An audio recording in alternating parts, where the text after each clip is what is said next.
두 번째, 가스 폭발 지전의 가스 경제 러시아. 디폴트하고 모라토리엄 차이는 아시죠? 모르셔도 되고요. 디폴트는 완전히 배째라. 오케이? 모라토리엄은 빚 한동안 못 갚아. 이게 이제 모라토리엄인데, 러시아는 98년에 모라토리엄을 선언을 했었습니다. 자, 그럼 저때 왜 모라토리엄을 선언했을까요? 다 맞추셔도 돼요. 다 맞추시면 제가 다 푸짐한 선물을 드리겠습니다. 받으신 노트 막 남았으니까 다 드릴게요. 자, 여러분, 왜 모라토리엄 선언했다? 그냥 러시아 무슨 경제? 가스 경제니까. 저때 원유 가격이 어떻게, 러시아 경제 위기는 기본적으로 뭐가 떨어져야 온다? 원유 가격이 떨어져야 와요. 당연히 우리나라 경제 위기 언제 와요? 수출이 안 돼야 와요. 경상수지 적자가 나면 오는 거예요, 우리는. 자, 어쨌든 보시면 알겠지만 유가가 하락되면 저렇게 됐어요. 그래서 유가가 하락됐는데, 사실은 유가 하락만이 가장 큰 원인은 아니었어요. 자, 그럼 이때 무슨 일이 벌어지느냐?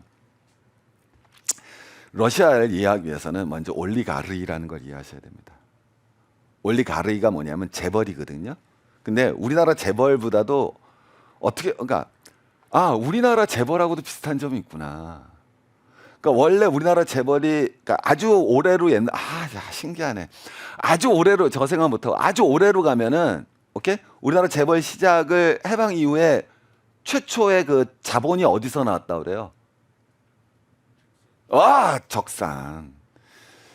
일본이 재산을 남겨두고 갔거든요. 오케이? 그러니까 일본이 재산을 남겨두고 가니까 이 재산을 어떻게 처리할 것인가의 문제가 발생하잖아요. 그래서 이걸 경매에 붙이는 거예요, 한마디로. 이거 누가 사갈래? 라고 하는 거죠. 그럼 이 경매에 붙이는 게 굉장히 공정한 것 같지만, 그걸 살 수 있는 건 누구밖에 없어요. 원래 재산이 있거나, 그죠?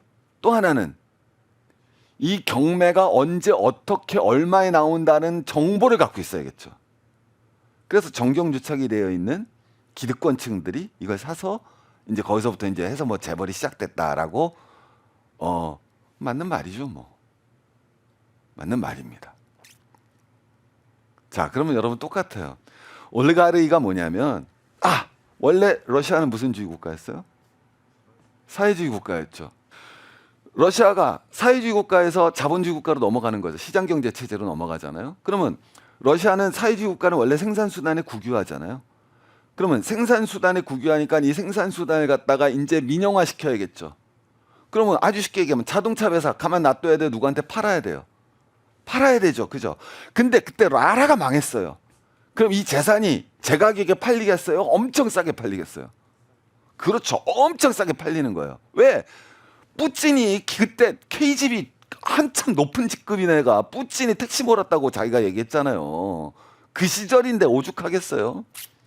그러니까 이 러시아의 수많은 여러분 이때 러시아의 그 과학자들 다 서방 가고 난리 났을 때예요, 여러분. 그 뭐 더 자, 헐값에 막 팔리는 거야. 그거 누가 샀겠다? 아까 똑같죠? 누가 사요? 일단 정보가 있는 공산 당원들, 공산 고위 관리 당원들이 헐값이니까 돈을 끌어모아서 그걸 사는 거예요. 그래서 그 사람들이 러시아 재벌로 성장합니다. 걔네들이 올리가르이예요. 그러니까 이 올리가르이는 러시아만의 용어는 아니에요. 왜? 이때 사회주의 국가가 러시아만 있었어요? 동구 유럽은 다 사회주의 국가였어요.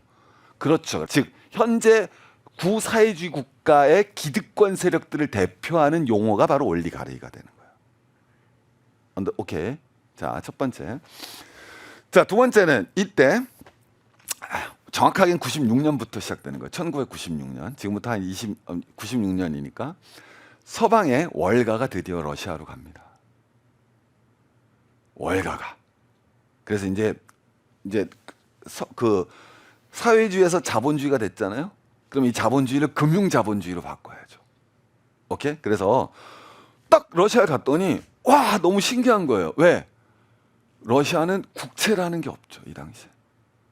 사회주의 국가. 그래서 뭐라고 변하냐면, 석유도 많이 팔고 그러는데 국채를 해외에다 발행하세요라고 꼬시는 거예요. 그러면 내가 러시아 올리가르이예요. 내가 일단 러시아 국채를 발행하면 저한테는 돈이 들어와요, 안 들어와요? 들어오죠? 그럼 슬퍼요. 일단 해피해요. 일단 행복한 거죠. 뒤는 뭐 알 수는 없지만 일단 행복한 거예요. 땡큐. 그래서 뭐라 그래요? 그럼 근데 채권도 엄청 잘 발행해 주겠대요. 그러면서 뭐냐면 걱정하지 마세요. 살 사람은 제가 속해드릴게요. 그러고 월가가 이때부터 러시아 국채를 판매합니다. 잘 팔렸을까요? 안 팔렸을까요? 엄청 잘 팔렸어요. 왜? 이자율이 높으니까. 어저께 러시아 이자율 20% 만들었잖아요. 저 때도 러시아 국채가 이자율이 높기 때문에 엄청 잘 팔리는 거예요. 근데 거기에다가 뭐 했냐면 월가가 항상 쓰는 자주 잘하는 방법이지만 먼저 사는 거예요. 월가가. 여러분 버핏 에펙트가 뭐예요? 버핏 에펙트. 워렌 버핏이 사면 그 주식은 사람들이 다 사는 거. 그래서 원래 망해야 될 회사도 버핏이 사면 안 망하는 거. 이게 버핏 이펙트잖아요. 그러니까 월가도 똑같이 내가 먼저 러시아 국채를 사요. 그럼 사람들이 솔깃하잖아요. 지금 소유값이 얼마나 좋은데 저 러시아 지금 이제 사회주의에서 정상 국가 되어서 이제 곧 정상화될 거예요. 그런데 이렇게 이자도 좋아요. 그러니까 사람들이 벌떼처럼 사는 거예요. 자, 저러다가 유가가 어떻게 됐다? 떨어졌죠. 그럼 여시롬이 러시아 채권 갖고 있어요. 이제 안전해요, 불안해요? 불안하죠. 그래서 러시아 가서 만기 연장 돌려줘 그런 거죠. 자, 올리가르이 분들이 그거를 잘 활용하고 있었겠어요? 다 써버렸겠어요? 당연히 다 써버렸겠죠. 그럼 못 갚겠죠, 당연히. 우리도 그랬잖아요. 못 갚잖아요. 그럼 이제 다시 어떻게 가는 거예요? 월가한테 한 번 더 가는 거죠. 채권 좀 더 발행해 주세요. 자, 이때 월가가 뭐가 되는 거예요? 확신을 하게 되는 거죠. 야, 얘네 진짜 돈 없구나. 그럼 어떻게 돼요? 자기네가 갖고 있던 채권을 시장 가격보다 더 싸게 팔아버립니다. 언더스탠? 내가 갖고 있던 러시아 채권 처음에 샀다 그랬잖아요. 그거를 시장 가격보다 더 후려치는 거예요. 그럼 러시아 채권 가지고 있던 사람은 이제 안전해, 완전 불안해져요. 완전 불안해지죠. 야, 러시아 완전 끝났구나 하고서 러시아 채권이 시장에 매물 폭탄이 나오는 거예요. 그러니 이 사람들이 러시아 가서 그래서 러시아 채권 더 싸게 팔 거야, 돈 더 내놔 하니까 러시아가 그때 한 게 BJR 베제라로 대답을 한 거죠. 자, 그런 일로 모라토리움이 났어요. 그게 98이에요. 자, 뿌찌는 지금 아까 난 몇 살이더라? 뿌찌니 52년생이에요. 70이에요. 그리고 집권은 99년에 했어요. 모라토리움 98년이 옐친, 유명한 술주정뱅입니다. 그리고 올리가르이랑 아주 결탁한 세력이고. 근데 99년 뿌찌니 집권을 할 때 뿌찌니 올리가르이의 도움으로 집권을 해요. 실제로는. 근데 집권을 하자마자 크렘린 궁에서 소환을 하고 조집니다. 단순한 독재자가 아니라 뿌틴이 어떻게 권력을 유지하고 러시아 사람에게 어떻게 각인돼 있는가를 보셔야 되는 거예요.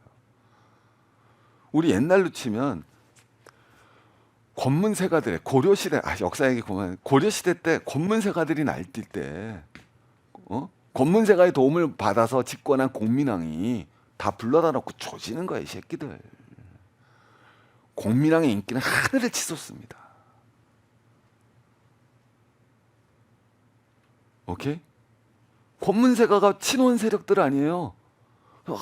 파티하고 있는 거예요. 야, 왕 요번엔 누구 시킬까? 공민이 일로 와봐. 이름이 공민은 아니시겠지만, 아유, 너 와이프도 몽고 사람이구나. 맞아요. 저는 와이프도 몽고 사람이고 몽고도 갔다 왔고 충성할까요? 그리고 딱 하고서 날리는 거잖아요. 날리는 거예요. 그래서 유명한 미하일 호드롭스키라는 이 당시에 러시아에서 가장 컸던 석유 회사를 벌금형을 때려갖고 결국은 매각시켜 버립니다. 그리고 이제 여기서 나오는데 저 사람은 물론 나중에 이제 막 뿌찐 정권 반 독재 운동을 해요.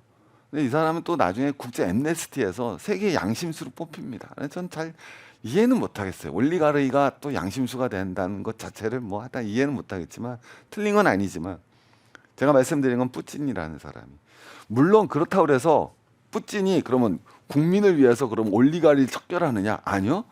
올리가르이 주임을 바꾸는 거예요. 치고 그리고 얘 주는 거예요. 얘는 알고 보면 내 꼬망. 그게 되는 거야. 올리가르이 여전히 존재하죠, 러시아에. 근데 여전히 존재하지만 이제는 다 푸틴 밑에 있는 애들이 하는 거죠.